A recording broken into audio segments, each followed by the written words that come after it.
안녕하세요, 요길입니다. 반갑습니다. 오늘은 하루키 작가의 에세이집을 들고 왔습니다. 제목이 직업으로서의 소설가이고요. 일본에서는 2015년에 출간됐습니다. 그리고 한국에선 그 다음 해인 2016년 4월에 출간됐습니다.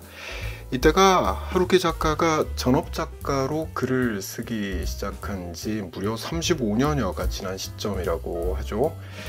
저는 남의 직업을 들여다보는 걸 좋아하는데 이 35년차 작가, 소설가가 말하는 직업으로서의 소설가는 어떠한 것인가 이게 궁금해서 일단 이 책을 집어들었고요. 그리고 제 딸아이가 소설가라는 직업을 한번 고려해보면 어떨까라는 생각이 들어서 이 책을 읽어봤습니다.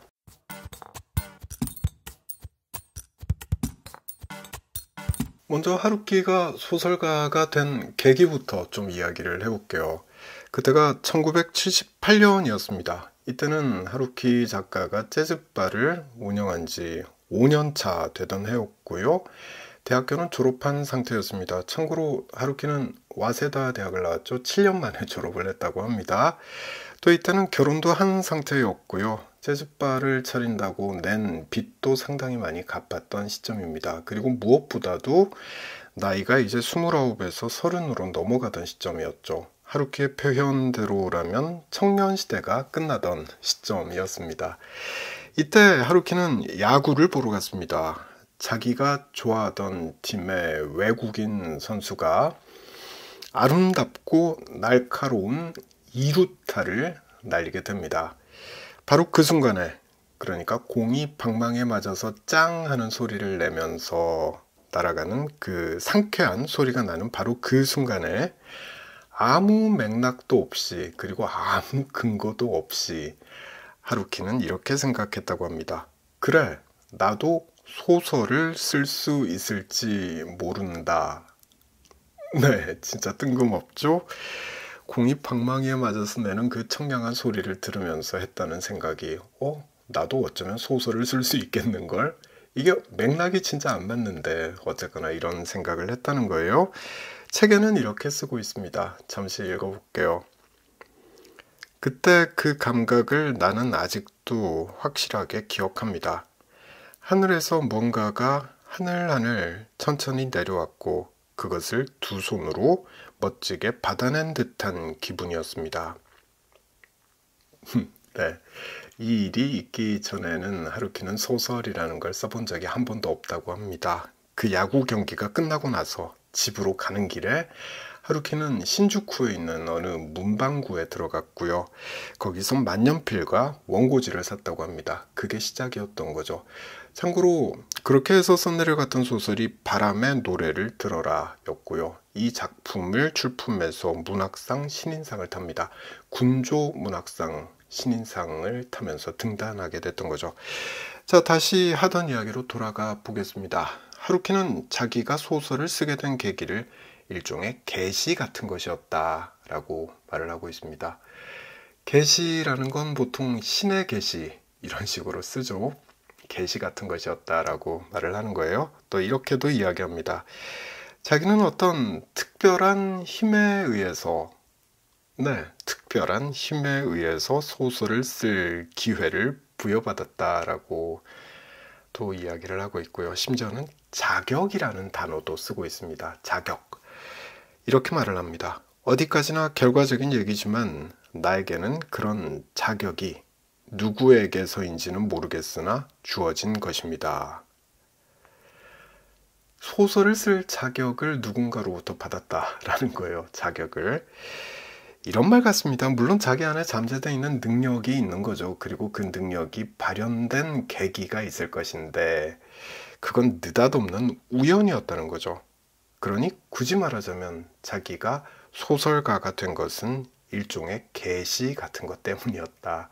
이 말을 하고 있는 걸로 들립니다. 좀 재수없게 느껴지기도 하죠. 분명히 그렇습니다. 계시라는 단어 때문에 저는 그렇게 느꼈습니다. 그러나 본인이 그렇다는데 뭘 이야기를 더 할 필요는 없을 것 같고요. 그리고 여러 작품을 통해서 하루키 작가는 자신의 능력을 입증했죠. 계시를 받았건 아니건 간에 타고난 소설가임에는 틀림없다는 말을 하고 싶고요. 자, 근데 하루키 작가는 본인 스스로를 타고난 작가라고 평가하진 않습니다. 본인 스스로에 대한 평가는 상당히 겸손하다라고 느끼게 되는데요. 그 이야기를 좀 해보겠습니다.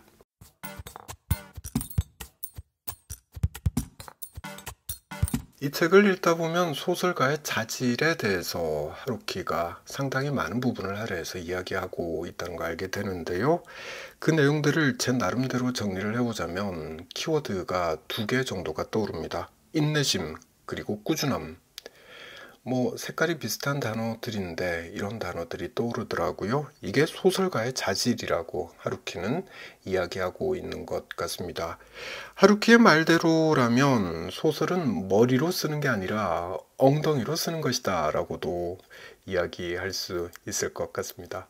이게 무슨 말이냐면 머리는 나쁜데 공부 잘하는 아이들이 있죠. 그 아이들을 보고 저 아이는 공부를 엉덩이로 해. 네, 이렇게 이야기하곤 하잖아요. 책상에 앉아서 공부하는 시간이 그만큼 길다라는 뜻입니다. 공부라는 게 반복 학습이 중요한 것이고 그렇다 보니까 오래 앉아서 공부하는 게 분명 도움이 되죠. 성적을 많이 끌어올릴 수 있죠. 하루키도 똑같은 말을 하고 있습니다. 똑똑한 친구들이 소설을 쓰면 잘 쓰긴 하지만 오래 버티질 못하더라라는 거예요. 한두 편 쓰고 나서 인정받고 나서 그러니까 반짝 빛나고 나서 이 바닥을 떠나는 경우가 많더라라는 말을 하는 거예요. 왜냐하면 소설을 쓴다는 게 워낙 힘든 일이고 그러니 머리 좋은 친구들은 금방 다른 일, 쉬운 일, 손쉬운 일을 찾아서 떠나버리더라 라는 말을 하고 있는 거죠.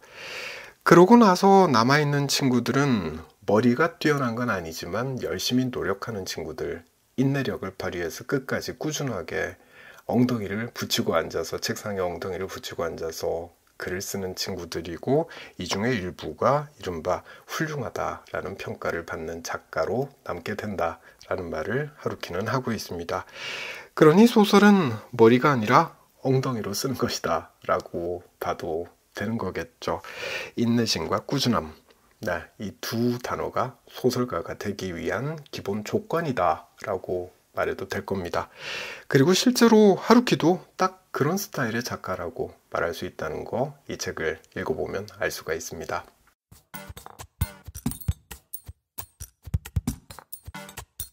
하루키는 독창성이 무척 뛰어난 작가죠. 네, 누구나 인정하는 부분입니다. 오리지널리티가 뛰어난 작품을 쓰는데 이게 어떻게 가능할까? 네, 본인 스스로 이야기하는 챕터가 있습니다. 내용을 좀 요약해서 말씀을 드리면 이렇습니다. 자기가 볼 때 자신의 독창성이라는 건 자유로움에서 생겨나는 것 같더라. 네, 이렇게 말을 하고 있습니다. 이게 무슨 뜬구름 잡는 소린가 싶었는데 근데 읽다 보니까 진짜 무릎을 치게 되더라고요. 정말 맞는 말 같다라고 생각하게 됐습니다.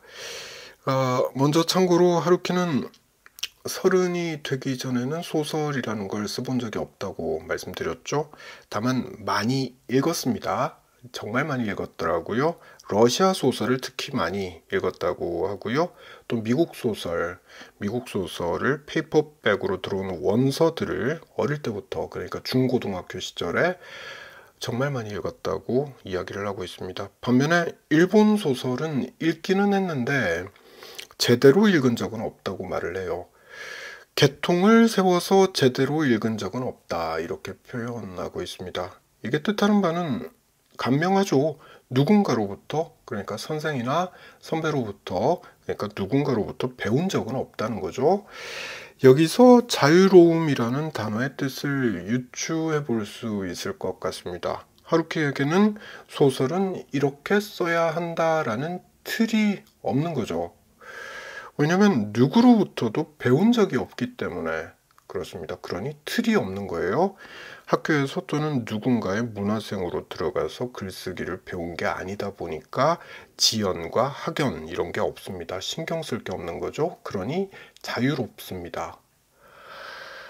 정리를 해보죠. 독창성은 어디서 나오나 여러 이야기할 수 있겠습니다만 하루키의 설명은 자유로워야 한다라는 겁니다.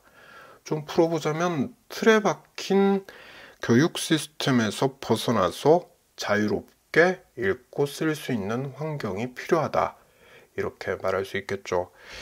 이거 진짜 맞는 말인 것 같습니다. 밑줄 쫙 긋고 별표 치고 이 단어가 상징하는 바는 무엇이다 라고 외워야 시험 문제를 풀 수 있는 우리 주입식 교육체제 하에서 독창적인 무언가를 학생들에게 요구하면 안 되는 것이라는 거, 네, 이 책 보면서 다시 한번 깨달았던 것 같습니다.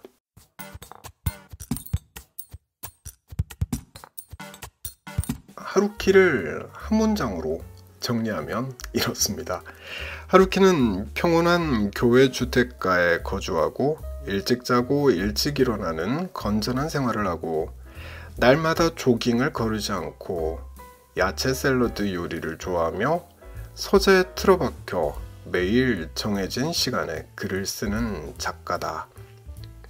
네, 끈기, 인내, 성실 이런 단어들이 떠오르죠. 네, 그렇습니다. 하루키는 딱 그런 사람인 거예요. 소설은 머리가 아니라 엉덩이로 쓴다라는 말, 네, 진짜 하루키한테 딱 통하지 않나? 네, 그 생각 들더라고요. 앞서 제 딸아이가 소설가가 되면 어떨까라는 생각을 갖고 이 책을 읽어봤다라고 말씀드렸습니다. 이제 고등학교 2학년이거든요. 한참 입시 때문에 바쁠 때라서 지금은 아닌 것 같고 입시가 끝나고 나면 이 책 꼭 한번 읽어보라고 권하고 싶습니다. 제 딸아이는 처음엔 영화를 만드는 일을 하고 싶다고 하더라고요. 근데 최근 들어서는 그 범위가 좀 더 넓어졌습니다. 문화 콘텐츠 학과라고 있더라고요. 그 과를 가고 싶어 합니다. 나중에 뭘 하든 그 과를 나와서 뭘 하든 그건 자기가 알아서 할 일이고요.